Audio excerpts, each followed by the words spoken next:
అందరికీ praise lord. September 7th ఈరోజు దేవుని వాగ్దానము. నీ దేవుడైన యెహోవా భూమి మీద ఉన్న సమస్త జనముల కంటే నిన్నెక్కువగా ఎంచి నిన్ను తనకు స్వకీయ జనముగా ఏర్పరచుకొనెను. ద్వితీయోపదేశకాండం 7వ అధ్యాయము 6వ వచనము. నీవు సేవించే దేవుడు నిన్ను ఎంతో గొప్పగా నిన్ను ఎంచాడు.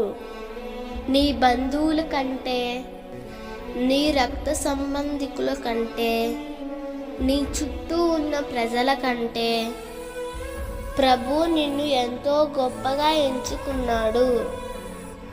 తనకు స్వకీయ జనముగా నిన్ను ఏర్పాటు చేసుకున్నాడు.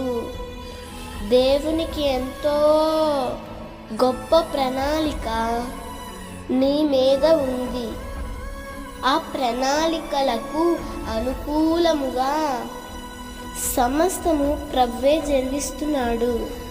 అవి కష్టంగా అనిపించవచ్చు కొన్నిసార్లు, అవి నష్టంగా అనిపించవచ్చు కొన్నిసార్లు. అయితే ప్రభువు మారాన్ని మధురంగా మార్చినట్లుగా నీ పక్షముగా నిలిచి గొప్ప కార్యములు చేస్తాడు. ఆనాడు ఇశ్రాయేలీయులను నా జనులు అని పిలిచిన ప్రభువే నిన్ను నా జనము, నా బిడ్డ అని ప్రభువు పిలుస్తున్నాడు. నీవు దేవునికి జనాంగం అనే సంగతి మర్చిపోవద్దు. దేవుడు ఈ వాగ్దానం నీ జీవితంలో నిశ్చయంగా నెరవేర్చునుగాక. ఆమేన్. ఈ వాగ్దానం మీకు దీవెనగా ఉన్నట్లయితే తప్పకుండా మీ బంధువులకు, స్నేహితులకు షేర్ చేయండి, లైక్ చేయండి, ఆమేన్ అని కామెంట్ చేయండి.